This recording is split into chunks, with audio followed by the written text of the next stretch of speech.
Hello students, welcome to my YouTube channel learn English with DK sir. Students, आज का interesting topic है reordering of the sentences. This topic is specially for the class 9th and 10th of UP board, CBSE board. ठीक है, ये जो topic है ये कक्षा 9, कक्षा 10, चाहे वो यूपी बोर्ड के हों चाहे CBSE बोर्ड के हों, ठीक है, उनके लिए बहुत ही इम्पोर्टेंट है। ठीक है, और हाई स्कूल में जो बच्चे हैं उनका जो सेक्शन बी, जो ग्रामर का सेक्शन है, सेक्शन बी का जो पहला क्वेश्चन होता है वो रीऑर्डरिंग ऑफ द सेंटेंसेस पर ही आधारित होता है। ठीक है, तो ये 2 नंबर का क्वेश्चन आता है बोर्ड परीक्षा में हाई स्कूल के छात्रों के लिए जो यूपी बोर्ड के हैं। तो चलिए इस इंटरेस्टिंग वीडियो को शुरू करते हैं, और ये बहुत ही आपको अभी समझ में आएगा, बहुत ही अच्छा आपको लगेगा, और आप इसमें इंटरेस्ट आपका जगेगा और आप और ज़्यादा सेंटेंस बनाएंगे। ठीक है, तो सबसे पहले आप जानते हैं बेटा कि किसी भी सेंटेंस को, किसी भी वाक्य को लिखने के लिए 3 चीज़ों की आवश्यकता होती है। इंग्लिश भाषा में यानी अंग्रेजी भाषा में 3 चीज़ों की आवश्यकता होती है, सब्जेक्ट, वर्ब और ऑब्जेक्ट। ठीक है, सबसे पहले सब्जेक्ट आता है किसी भी वाक्य में, उसके बाद वर्ब आती है, फिर ऑब्जेक्ट आता है। ये जो स्ट्रक्चर होता है ये आपके दिमाग में हमेशा होना चाहिए। ठीक है, इंग्लिश में SBO। ठीक है, तो अब ये चीज़ हमको पता है। ठीक है, अब हम सबसे पहले इसमें सब्जेक्ट ढूंढने का प्रयास करते हैं और ये पता करते हैं कि ये सेंटेंस का कौन सा काइंड है। ये असर्टिव सेंटेंस है कि इंट्रोगेटिव सेंटेंस है कि इम्परेटिव है कि एक्सक्लेमेटरी है कि ऑब्जेक्टिव है, ये कौन सा सेंटेंस है। क्योंकि 5 ही तरह के सेंटेंस है और 5 ही तरह के सेंटेंसेस में से ही कोई एक हो सकता है। ठीक है, तो अब यहाँ पर हमने me, give, eat, to, something, please. अब इसको जब हम शाब्दिक अर्थ निकालेंगे तो क्या निकलेगा? मुझे, गिव मैंने दिया, ईट मैंने खाना, ईट टू मैं खाने को, समथिंग मैंने कुछ, प्लीज मैं कर पाया। देखिए यहाँ पर हमको थोड़ा सा क्लू मिल गया, प्लीज मिल गया। अब प्लीज से पता चल गया क्योंकि प्लीज जो वर्ड है वो केवल इम्परेटिव सेंटेंस में ही लगता है। तो अब ये पता चल गया है कि ये इम्परेटिव सेंटेंस है। तो जब इसको हम बनाएंगे तो इसका आंसर क्या हो जाएगा? इसको जब हम बनाएंगे तो हो जाएगा please, please give, please give me something, please give me something to eat, please give me something to eat, please give me something to eat, कृपया मुझे कुछ खाने को दीजिए। ठीक है, अब ये इम्परेटिव सेंटेंस होगा। इम्परेटिव सेंटेंस मैंने बताया था कि वर्ब की फर्स्ट फॉर्म से शुरू होते हैं। ठीक है, ये हमने बताया था। तो देखिए वर्ब की फर्स्ट फॉर्म से शुरू हो रहा है। ये तो निवेदन करने वाला शब्द है कृपया। ठीक है, इससे कोई मतलब नहीं। यहाँ पर वर्ब हमको देखनी है कि वर्ब की फर्स्ट फॉर्म से चालू हो रहा है, इसका मतलब इम्परेटिव सेंटेंस है। और हमने अभी बताया कि प्लीज केवल और केवल इम्परेटिव सेंटेंसेस में ही लगता है। तो ये बन गया please give me something to eat, कृपया मुझे कुछ खाने को दीजिए। ठीक है, तो ये आपका एक सेंटेंस रीऑर्डरिंग हो गया। ठीक है, अब दूसरे सेंटेंस पे आते हैं। इसको हम जब बनाएंगे क्या लिखा हुआ है? The monkeys among themselves quarrel. ठीक है, मंकीज मीन्स बंदर, अमंग मैंने मध्य, देमसेल्व्स मैंने अपने आप में, क्वारल में झगड़ा करते हैं। ठीक है, तो जब हम इसको बनाएंगे तो अब यहाँ पर ये हमको कुछ अंदाज़ा लग रहा है, कुछ हम गेस कर रहे हैं, तो हमको पता चल रहा है कि ये हमारा असर्टिव सेंटेंस ही है। ठीक है, तो असर्टिव सेंटेंस सबसे पहले क्या आता है? सब्जेक्ट आता है। तो सब्जेक्ट लेते हैं द मंकीज। अब मंकीज के बाद बेटा इसमें वर्ब ढूंढते हैं। वर्ब इसमें तो कोई नहीं है, ये वर्ब है क्वारल। ठीक है, the monkeys quarrel, the monkeys quarrel. ठीक है, अब चूंकि ये आपका सब्जेक्ट प्लूरल था इसलिए वर्ब क्या आएगी? वर्ब आपकी वर्ब की फर्स्ट फॉर्म यहाँ पर आएगी। ठीक है, तो द मंकीज क्वारल। ठीक है, अमंग देमसेल्व्स, अमंग अब लग जाएगा और देमसेल्व्स हो जाएगा, देमसेल्व्स। ठीक है, अब इसका पूरा अर्थ क्या हो जाएगा कि बंदर आपस में, या बंदर आपस में झगड़ते हैं।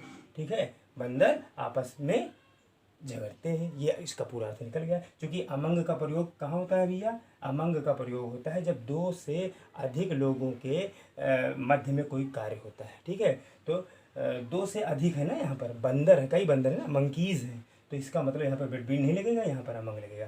तो इसका जो अर्थ निकलेगा वो क्या निकलेगा कि बंदर आपस में झगड़ते हैं।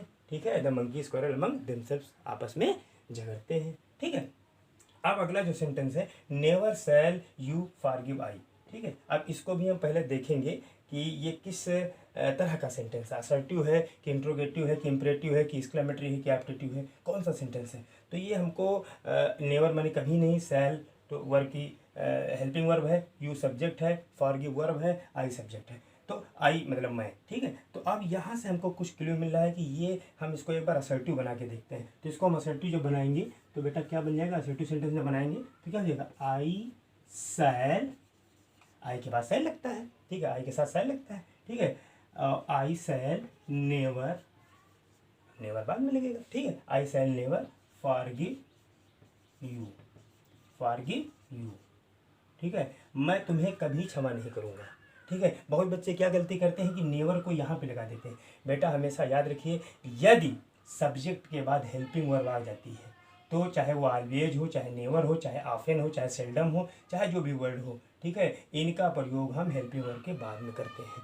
हाँ, यदि हेल्पिंग वर्ब नहीं दी गई है तब आप इनको सब्जेक्ट के तुरंत बाद लगा सकते हो, ठीक है। जैसे मैं कहूँ कि मैं हमेशा 6 बजे उठता हूँ तो I always get up, I always get up, ठीक है, एट 6 o'clock, मैं हमेशा 6 बजे उठता हूँ, ठीक है। तो लेकिन अब ये यहाँ पर जो जैसे ही हेल्पिंग वर्ब आएगी तो ये ऑलवेज, नेवर है और ऑफन, सेल्डम, ये सब हेल्पिंग वर्ब के बाद लग जाते हैं, ठीक है। अगला सेंटेंस देखते हैं, not daily gone yesterday he had to, ठीक है। अब ये भी हमको असर्टिव सेंटेंस ही लग रहा है, ठीक है। तो सबसे पहले इसको हम देखते हैं इसमें सब्जेक्ट कौन सा ज़्यादा लग रहा है। अब इसका पहले शाब्दिक अर्थ निकालते हैं। तो नॉट माने नहीं, दिल्ली माने दिल्ली, गॉन माने गए, यस्टरडे माने कल, ही माने वह, हैड टू। तो अब यहाँ पर हमको यहाँ से पहले ही से चालू करते हैं क्योंकि ये हमको सब्जेक्ट दिख रहा है, ठीक है। तो हम इसको क्या बनाएंगे, इसको हम कहेंगे ही। अब देखिए यहाँ पर ही, अब इसमें हेल्पिंग वर्ब हमारी कुछ दिख रही है, ये देखिए हेल्पिंग वर्ब हैड लग गई, ये पास्ट परफेक्ट टेंस है, ठीक है। तो ही हैड नॉट, अब नॉट हम यहीं पर लगाएंगे क्योंकि हेल्पिंग वर्ब के बाद ही नॉट लगा सकते हैं हम इसको, तो यहीं पर हमने लगा दिया। तो ही हैड नॉट है गॉन, अब चूंकि ये पास्ट परफेक्ट टेंस का वाक्य है इसीलिए वर्ब की थर्ड फॉर्म लगेगी। तो ही हैड नॉट गॉन है कहाँ को, to Delhi, Delhi, he had not gone to Delhi, ठीक है, यस्टरडे, यस्टरडे, यस्टरडे, ठीक है, वो कल दिल्ली नहीं जा चुका था, वो कल दिल्ली नहीं जा चुका था। तो इस तरीके से बेटा रीऑर्डरिंग ऑफ द सेंटेंसेस करते हैं, इस तरीके से आप वाक्यों को पुनः व्यवस्थित करते हैं, यानी शब्दों को पुनः व्यवस्थित करते हैं, ठीक है। तो आशा करते हैं कि ये वाक्य आपकी समझ में आए होंगे, ठीक है। अब 2-4 सेंटेंस और लेते हैं जिससे आपकी बात और समझ में आ जाए, ठीक है। तो हम ये 2 सेंटेंस मिटा दे रहे हैं, आप इनको बाद में लिख लेना, ठीक है। 2 सेंटेंस और लेते हैं।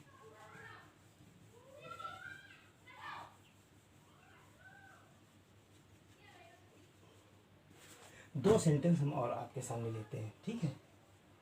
जैसे लिखा हुआ है, मान लीजिए कोई भी सेंटेंस है, रिस्पेक्ट, रिस्पेक्ट, और उसके बाद जो है लिखा हुआ है विद, विद, फिर लिखा हुआ है टीचर्स, टीचर्स, ठीक है, और उसके बाद लिखा हुआ है माई, ठीक है, फिर माई, ठीक है, फिर आई, ठीक है, उसके बाद क्या लिखा हुआ है, ट्रीट, क्या लिखा हुआ है, ट्रीट,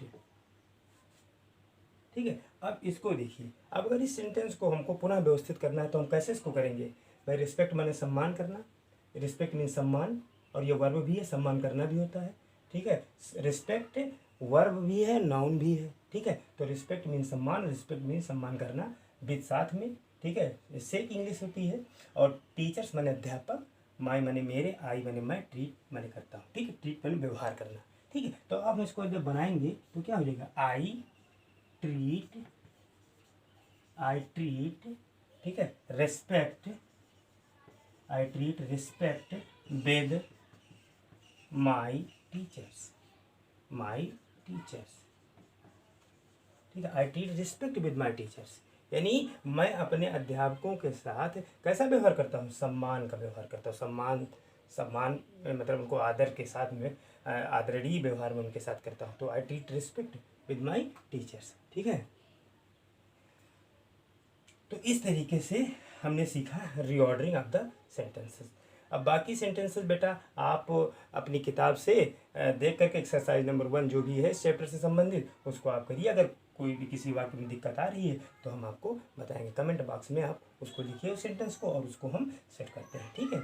ओके, तो जिन छात्रों ने अभी तक हमारे चैनल को सब्सक्राइब नहीं किया है वो हमारे चैनल को सब्सक्राइब कर लें, और इसी तरीके से हम आपको एक से बढ़कर एक इंटरेस्टिंग वीडियोस आपके सामने लाते रहेंगे, और आशा करते हैं कि आपकी ये बहुत ज़्यादा समझ में आएंगी, ठीक है।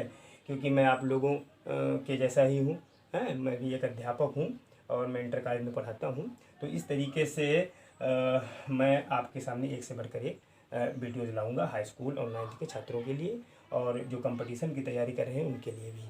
तो जिन छात्रों ने अभी तक चैनल सब्सक्राइब नहीं किया वो हमारा चैनल सब्सक्राइब कर लें, वीडियो को लाइक कर दें, और यदि कोई गलती हो गई है तो उसके लिए हम क्षमा चाहते हैं, उससे कोई गलती हुई नहीं है, ठीक है। थैंक यू, मिलते हैं अगले वीडियो में, थैंक्स।